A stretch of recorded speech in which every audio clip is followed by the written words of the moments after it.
एक समय की बात थी। एक गांव में दो पति पत्नी रहा करते थे। वह दोनों एक ही जगह बैठकर बात कर रहे होते हैं। तभी वह उसकी पत्नी उससे बोलती है। अरे सुनो जरा मेरी बात। मुझे तुम्हें एक बात बतानी है। अगर तुम पे काम धंधा नहीं मिल रहा तुम्हें कहीं पे भी, तो तुम चोरी ही कर लो। कहीं ना कहीं से कुछ ना कुछ तो पेट भरने के लिए आएगा ही। पता भी है तुम्हें कहाँ कहाँ भटकना पड़ रहा है, और तुम्हें काम धंधा तो मिल ही नहीं रहा। हम क्या करें, हम भूखे मर जाएंगे ऐसे तो। ठीक कह रही हो वैसे तुम गीता। पर यार ऐसे चोरी नहीं करनी चाहिए। ऐसे चोरी वोरी करने से अगर किसी ने मुझे पकड़ लिया तो इतना मार मारेगा कि तुम सोच भी नहीं सकती। और ये तुम्हारे आइडिया दिमाग में आया भी कैसे? हमें चोरी करनी नहीं चाहिए। मेरे माता पिता हमेशा मुझे समझाते थे कि चोरी करना बहुत बड़ा पाप है ना? तुम बताओ, क्या तुम्हें ये बात सही लगी या नहीं? चोरी करना ठीक है या नहीं? चोरी हमें कभी नहीं करनी चाहिए। अच्छा जी, तो मैं गलत बोल रही हूँ ये सारी बातें? तुम ही बताओ, तुम कितनी जगह काम ढूंढने गए हो, तुम्हें कहीं भी काम मिला है? तो अगर तुम्हें काम नहीं मिलेगा तो मैं चोरी की सिवा चोरी नहीं कहूंगी तो क्या कहूंगी? तुम ही बताओ, मुझे जरा बताओ ना। तुम तो बस ऐसे ही कहते रहते हो, आज मिल जाएगा काम, कल मिल जाएगा, पर काम ही नहीं मिल रहा। तो चोरी करो ना, कम से कम कुछ ना कुछ तो होगा। अरे ना समझ औरत, तेरे इतना भी समझ में नहीं आता कि चोरी हमें नहीं करनी चाहिए। मुझे तो लगता है कि तेरे में दिमाग ही नहीं है। मैं तो यहाँ से जा रहा हूँ। मुझे तो ये तेरी सारी बातें मुझे समझ में नहीं आती। मैं तेरे पेट पालने के लिए कुछ ना कुछ व्यवस्था कर ही दूंगा। तू चिंता मत कर। मैं तेरे लिए खाने के लिए 2 वक्त की रोटी जरूर लेकर आऊंगा। इतनी सब बात कहते ही वो लड़का वहां से निकल जाता है। और फिर कुछ ही देर के बाद एक पत्थर के पास जाकर वहीं पर बैठ जाता है और सोचने लगता है कि अब वो अपनी पत्नी के लिए क्या चीज लेके जाए जिससे कि वो अपना पेट पाल सके। तभी वह एक वृक्ष को देखकर बोलता है, अरे वाह, ये वृक्ष तो कितना सुंदर लग रहा है और इसमें तो एक छेद भी हो रहा है। मुझे तो लगता है कि ये छेद किसी न किसी पक्षी का है। पर यार मुझे तो ये समझ में नहीं आता कि मैं अपनी पत्नी के लिए क्या लेकर जाऊं ऐसा कि जिससे उसका पेट भर जाए। उसके पेट भरने के लिए तो मुझ पर 1 रुपया भी नहीं है और मैं फिर क्या लेकर जाऊंगा उसके लिए। तभी वह इतनी बात कहकर वो घर जाने के लिए तैयार होता है और फिर बोलने लगता है, अब मैं एक ही काम करता हूँ, मुझे यहाँ से घर ही चलना चाहिए। नहीं तो अगर यहाँ पर ही बैठा रहूंगा तो कब तक ऐसे ही देखता रहूंगा। एक काम करता हूँ, यहाँ से घर चलना ही मेरे लिए ठीक होगा।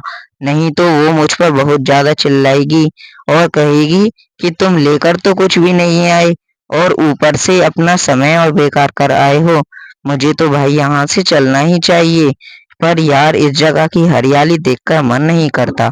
इतनी सब बात कहते ही दो दोस्त आ जाते हैं उसके और उससे बोलने लगते हैं, अरे अरे रामू, तू यहाँ पर बैठा है मेरे भाई।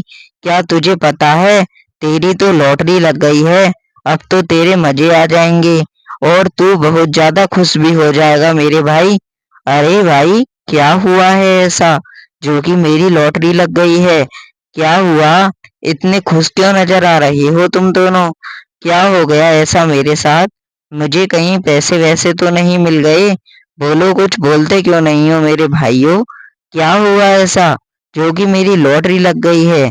अरे तुझे क्या पता है रामू, तेरे सिर पर तो धक्का लग गया। तेरी पत्नी ही तुझे छोड़कर भाग गई। अब वो तेरे पास बिल्कुल भी नहीं आएगी। अभी देखा है मैंने, कहकर जा रही थी कि बता देना उस नालायक को कि मैं उसके पास अब कहीं भी लौट कर नहीं आने वाली। वो तुझे छोड़कर चली गई हमेशा हमेशा के लिए। रामू, जा घर पर देख अपने, तेरी पत्नी कहाँ है और ढूंढ ले उसे। अरे कैसी बातें कर रहे हो तुम दोनों? भला मेरी पत्नी मुझे छोड़कर क्यों जाएगी? मैं तो उसके लिए कुछ लेने आया था और मैं तो उसे खाना जरूर दूंगा। कहाँ चली गई मेरी पत्नी? कहाँ है भाइयों, क्या तुम्हें कुछ पता है? वह दोनों उसकी बात नहीं सुनते और वहां से चले जाते हैं। रामू बहुत ज्यादा दुखी हो जाता है और बोलने लगता है, अरे मेरी पत्नी ऐसे भला कहाँ जा सकती है? मुझे तो कुछ समझ में नहीं आ रहा वो कहाँ गई होगी। पर यार वो भला चली कहाँ गई?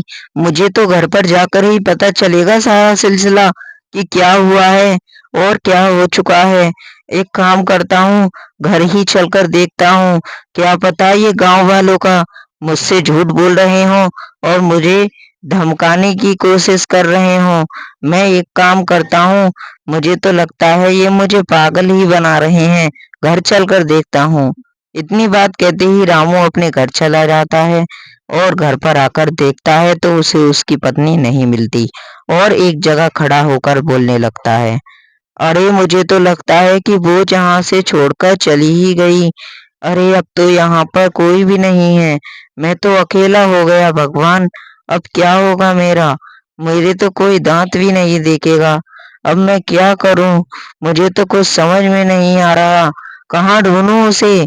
भगवान उसे मेरे पास भेज दे। हे शिव जी, मेरी सहायता करें और मेरी पत्नी को मेरे पास सलामत भेज दें। उसको कुछ भी ऐसा ना हो कि उससे उसकी दिक्कत ज्यादा बढ़ जाए। तभी वह दूसरी तरफ उसकी पत्नी घर छोड़कर जा रही होती है। उसे एक भयानक आवाज सुनाई देती है। हे भगवान! इतनी भयानक आवाज़ कहाँ से आ रही है? मुझे तो बहुत डर लग रहा है। मुझे लग रहा है ये भयानक आवाज़ आगे से ही आ रही होगी।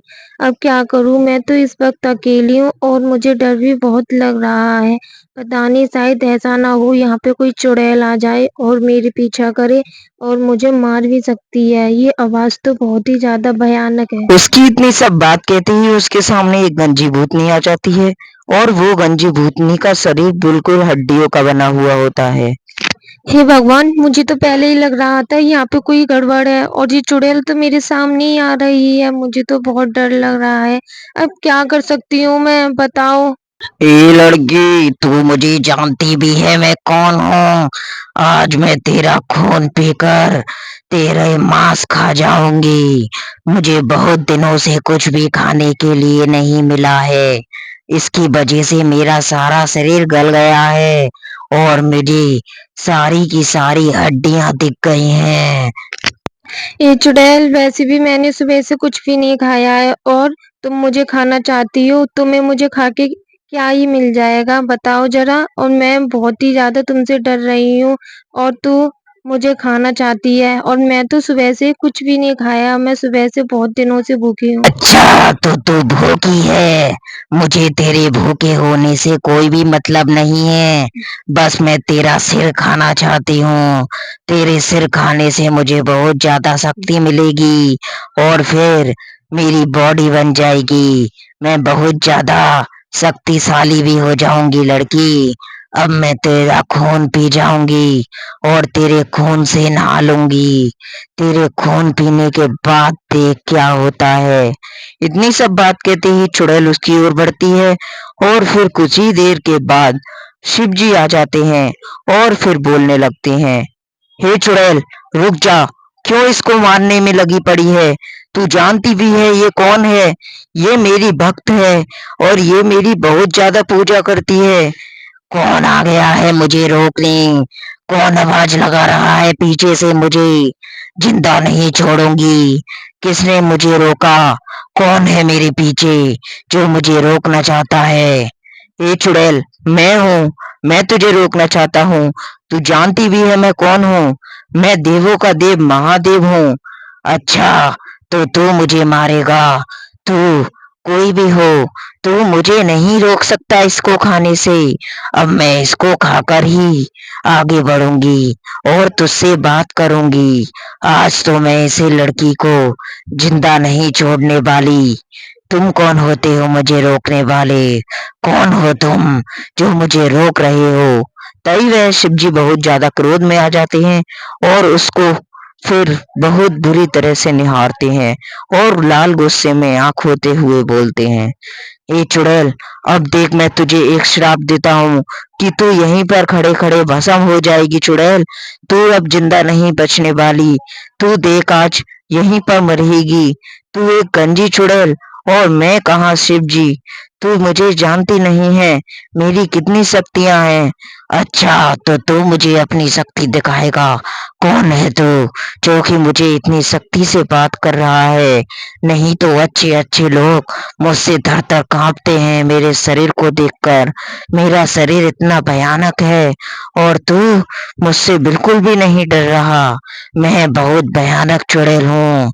अच्छा चुड़ैल, तो मैं तुझे अभी बताता हूँ और तुझे यहीं पर भस्म करता हूँ। देख अभी कुछ ही देर बाद तेरा शरीर जलने लगेगा और तू यहीं पर भस्म होकर मरेगी। मेरा शरीर असलियत में जल रहा है। ये क्या हो रहा है मेरे साथ?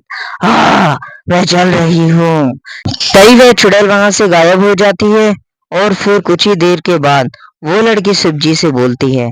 शिव जी, मुझे पता था एक तुम ही हो जो मेरी जान बचा सकते हो, इसलिए मैंने सबसे पहले तुम्हारा ही नाम लिया था और तुमने मेरी मदद करके बहुत बड़ा उपकार किया है। बेटी, तुम्हारी सहायता करना तो मेरा फर्ज था, क्योंकि तुम मेरी बहुत बड़ी भक्त भी तो हो।